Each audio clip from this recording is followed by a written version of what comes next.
பள்ளிக்கல்வித்துறை புதிய அறிவிப்பு ஒன்றை வெளியிட்டு இருக்கு. அதை பத்தி தான் நம்ம இப்ப பார்க்க போறோம்.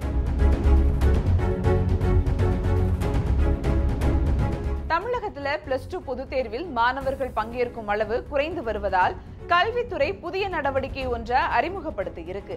இனிமே பள்ளிக்கு முறையாக வருகை தரும் மாணவர்களை கணக்கில் கொண்டு அவர்களுக்கு மட்டுமே +2 பொதுத் தேர்வு எழுதுவதற்கான அனுமதி சீட்டை வழங்க பள்ளி கல்வித்துறை முடிவு செய்திருக்கு. கடந்த சில ஆண்டுகளாக பொதுத் தேர்வுக்கு பதிவு செய்தும் தேர்வு எழுத வராத மாணவர்களின் எண்ணிக்கை அதிகரித்து வருவதால் தேர்வுத்துறை இந்த முடிவை எடுத்துள்ளதா கூறப்படுது.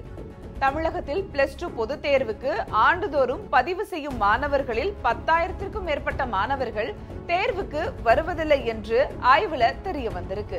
குறிப்பா கொரோனா காலத்துல பள்ளிகளுக்கு சில நாட்களே வந்து இருந்தாலும் அவர்களின் எதிர்காலம் கருதி தேர்வுக்கு கூட ஹால் டிக்கெட் வழங்கப்பட்டது.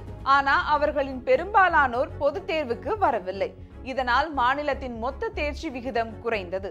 இந்த பிரச்சனைக்கு தீர்வு காண பள்ளிக்கல்வித்துறை பல்வேறு நடவடிக்கைகளை மேற்கொண்டு வருது. 2022-23 கல்வியாண்டில் 8.51 லட்சம் மாணவர்கள் தேர்வுக்கு பதிவு செய்த நிலையில் 50,000க்கும் மேற்பட்டோர் மொழி தேர்வுக்கு வரவில்லை.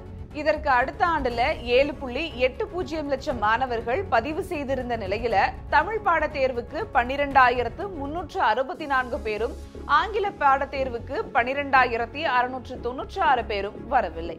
இதே போன்று கடந்த கல்வியாண்டில் +2 பொதுத் தேர்வுக்கு 8.02 லட்சம் மாணவர்கள் பதிவு செய்திருந்ததில் தமிழ் தேர்வை 11,430 பேர் எழுதவில்லை.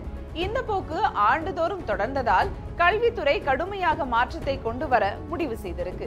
2025-26 கல்வியாண்டு முதல் முறையாக பள்ளிக்கு வந்த மாணவர்களின் விவரங்கள் ஆய்வு செய்து அவர்களுக்கு மட்டுமே தேர்வுக்கு ஹால் டிக்கெட் வழங்கப்பட இருக்கு.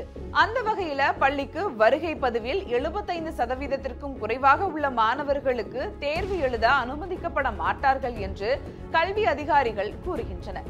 மேலும் மாணவர்களுக்கு ஆசிரியர்கள், ஆலோசகர்கள் மூலம் பொதுத் தேர்வு குறித்த அச்சத்தை போக்கி தேர்வை தைரியமாக எதிர்கொள்ள தனிப்பட்ட வழிகாட்டுதல் மற்றும் உளவியல் ஆலோசனைகள் வழங்கப்பட இருக்கு.